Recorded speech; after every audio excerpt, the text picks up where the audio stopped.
ಲಕ್ಷ್ಮೀ ಹೆಬ್ಬಾಳ್ಕರ್ ಜಾರಕಿಹೊಳಿ ಭಿನ್ನಮತ ಬೂದಿ ಮುಚ್ಚಿದ ಕೆಂಡದಂತೆ ಮತ್ತೆ ಯಾವಾಗ ಸ್ಫೋಟಿಸುತ್ತೆ ಅನ್ನೋದು ಮಾತ್ರ ನಿಜಕ್ಕೂ ಗೊತ್ತಿಲ್ಲ. ಸಮ್ಮಿಶ್ರ ಸರ್ಕಾರ ಇನ್ನೇನ್ ಬಿದ್ದು ಹೋಯ್ತು ಅನ್ನುವಷ್ಟರ ಮಟ್ಟಿಗೆ ತಾರಕಕ್ಕೇರಿದ ಕಾಂಗ್ರೆಸ್ ರಾಜಕೀಯವನ್ನ ಸದ್ಯದ ಮಟ್ಟಿಗೆ ತಣ್ಣಗಾಗಿಸುವಲ್ಲಿ ಯಶಸ್ವಿಯಾಗಿದ್ದದ್ದು ಮುಖ್ಯಮಂತ್ರಿ ಕುಮಾರಸ್ವಾಮಿನೇ ಹೊರತು ಕಾಂಗ್ರೆಸ್ ಮುಖಂಡರಲ್ಲ ಅನ್ನೋದು ಗಮನಿಸಬೇಕಾದ ಅಂಶ. ಮೇಲ್ನೋಟಕ್ಕೆ ಪಿಎಲ್ಡಿ ಬ್ಯಾಂಕ್ ಚುನಾವಣೆಯ ಮೇಲೆ ಹಿಡಿತ ಸಾಧಿಸೋಕೆ ಬೆಳಗಾವಿಯ ಎರಡು ಪ್ರಬಲ ಕುಟುಂಬವಾದ ಜಾರಕಿಹೊಳಿ ಮತ್ತೆ ಹೆಬ್ಬಾಳ್ಕರ್ ನಡುವಣ ರಾಜಕೀಯ ಮೇಲಾಟ ನಡೀತಾದ್ರೂ ನಿಜವಾದ ಅಸ್ಲಿಯತ್ತು ಜಲಸಂಪನ್ಮೂಲ ಖಾತೆಯ ಸಚಿವ ಡಿಕೆ ಶಿವಕುಮಾರ್ ಹಸ್ತಕ್ಷೇಪ ಅನ್ನೋದು ಗೌಪ್ಯವಾಗಿ ಉಳಿದಿರಲಿಲ್ಲ. ಈ ನಡುವೆ ಆಪರೇಷನ್ ಕಮಲದ ಬಿಸಿ ನನಗೂ ತಟ್ಟತ್ತು, 30 ಕೋಟಿ ಆಫರ್ ಹಾಗೆ ಸಚಿವ ಸ್ಥಾನದ ಆಮಿಷ ನನಗೂ ಒಡ್ಡಲಾಗಿತ್ತು ಅಂತ ಲಕ್ಷ್ಮೀ ಹೆಬ್ಬಾಳ್ಕರ್ ವಾರದ ಹಿಂದೆ ಸಮ್ಮಿಶ್ರ ಸರ್ಕಾರದ ಬುಡ ಅಲ್ಲಾಡ್ತಿದ್ದಾಗ ಹೇಳ್ದೆ 2 ದಿನದ ಹಿಂದೆ ಹೇಳಿರುವ ಹಿಂದಿನ ಒಂದು ರಾಜಕೀಯ ಏನು ಅನ್ನೋದು ಮಾತ್ರ ಈಗ ಪ್ರಶ್ನೆಯಾಗಿ ಉಳ್ಕೊಂಡಿದೆ. ಇದಕ್ಕೆ ಪೂರಕ ಅನ್ನುವಂತೆ ರಾಜ್ಯ ನಾಯಕರಲ್ಲಿ ಮನಸ್ತಾಪ ಮೂಡೋಕೆ ಮೂಲ ಕಾರಣ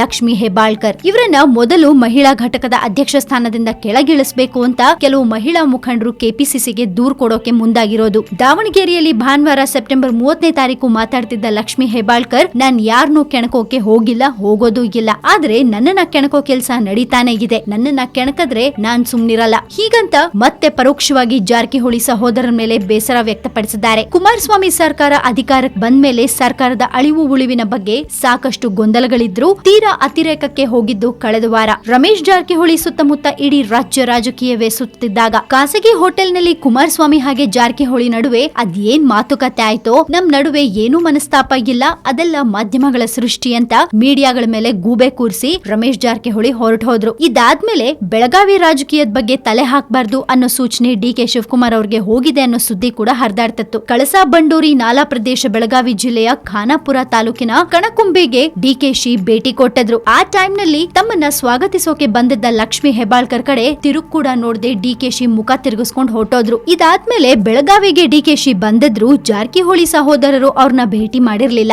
ಸರ್ಕಾರಿ ಕಾರ್ಯಕ್ರಮಕ್ಕೆ ಡಿಕೆಶಿ ಬಂದಿದ್ರು, ಆ ಖಾಸಗಿ ಕಾರ್ಯಕ್ರಮಕ್ಕೆ ಬಂದಿದ್ರೆ ಅವ್ರನ್ನ ಭೇಟಿ ಆಗ್ತಿದ್ವು ಅಂತ ಪೌರಾಡಳಿತ ಸಚಿವ ರಮೇಶ್ ಜಾರಕಿಹೊಳಿ ಹೇಳಿದ್ರು. ಇಬ್ಬರ ನಡುವೆ ಮನಸ್ತಾಪ ಹಾಗೆ ಇದೆ ಅನ್ನೋದಕ್ಕೆ ಇದು ಸಾಕ್ಷಿ ಎನ್ನುವಂತಿತ್ತು. ಇದೆಲ್ಲದರ ನಡುವೆ ಲಕ್ಷ್ಮೀ ಹೆಬ್ಬಾಳ್ಕರ್ ಭಾನುವಾರ ಕೊಟ್ಟ ಹೇಳಿಕೆ ತಮ್ಮ ಮತ್ತೆ ಜಾರಕಿಹೊಳಿ ಸಹೋದರರ ನಡುವಿನ ಭಿನ್ನಮತ ಬೂದಿ ಮುಚ್ಚಿದ ಕೆಂಡದಂತಿದೆ ಅನ್ನೋದು ಸಾರುವಂತತ್ತು. ದಾವಣಗೆರೆ ಜಿಲ್ಲೆ ಹರಿಹರ ತಾಲೂಕಿನ ಪಂಚಮಸಾಲಿ ಗುರುಪೀಠದಲ್ಲಿ ಡಾಕ್ಟರ್ ಮಹಾಂತ ಸ್ವಾಮಿಗಳ ಜಯಂತ್ಯೋತ್ಸವ ಕಾರ್ಯಕ್ರಮದಲ್ಲಿ ಪಾಲ್ಗೊಂಡು ಲಕ್ಷ್ಮೀ ಹೆಬ್ಬಾಳ್ಕರ್ ಮಾತಾಡಿದ್ದಾರೆ. ಜೀವನದುದ್ದಕ್ಕೂ ಸಂಘರ್ಷದ ಹಾದಿಯಲ್ಲೇ ಬೆಳೆದು ಬಂದಿದ್ದೀನಿ. ನಾನು ಪಂಚಮಶಾಲಿ ಹೆಣ್ಣು ಮಗಳು, ರಾಜಕೀಯ ಕ್ಷೇತ್ರದಲ್ಲೂ ದಿಟ್ಟತನದಿಂದ ನಡೀತೀನಿ. ನನ್ ತಂಟೆಗೆ ಯಾರಾದ್ರೂ ಬಂದ್ರೆ ನಾನ್ ಸುಮ್ನಿರೋದಿಲ್ಲ ಅಂತ ಪರೋಕ್ಷವಾಗಿ ಜಾರಕಿಹೊಳಿ ಸಹೋದರರ ಮೇಲೆ ವಾಗ್ದಾಳಿ ನಡೆಸಿದ್ದಾರೆ. ಅಕ್ಟೋಬರ್ ಮೊದಲ ವಾರದಲ್ಲಿ ಅಂದ್ರೆ ಪಿತೃಪಕ್ಷ ಮುಗಿಯೋ ಮುಂಚೆನೆ ಸಚಿವ ಸಂಪುಟ ವಿಸ್ತರಣೆಗೆ ಮುಹೂರ್ತ ಫಿಕ್ಸ್ ಆಗೋ ಸಾಧ್ಯತೆ ಇದೆ. ಕೆಲವೊಂದು ಮೂಲಗಳ ಪ್ರಕಾರ ಅಕ್ಟೋಬರ್ 10 ಅಂತ ಹೇಳ್ತಾವೆ. ಕಾಂಗ್ರೆಸ್ನ ಆಕಾಂಕ್ಷಿಗಳ ಪಟ್ಟಿ ದೊಡ್ಡದಿದೆ. ಅಸಮಾಧಾನಗೊಂಡಿರುವ ಕಾಂಗ್ರೆಸ್ನ ಶಾಸಕರು ನಮ್ಗೆ ಚಾನ್ಸ್ ಸಿಗತ್ತೆ ಅನ್ನೋ ಕಾತರತೆಯಲ್ಲಿ ಕಾಯ್ತಾ ಕೂತಿದ್ದಾರೆ. ಈ ಟೈಮ್ ನಲ್ಲಿ ಲಕ್ಷ್ಮೀ ಹೆಬ್ಬಾಳ್ಕರ್ ಕೊಟ್ಟಿರೋ ಹೇಳಿಕೆ ಜಾರಕಿಹೊಳಿ ಸಹೋದರರ ಜೊತೆಗಿನ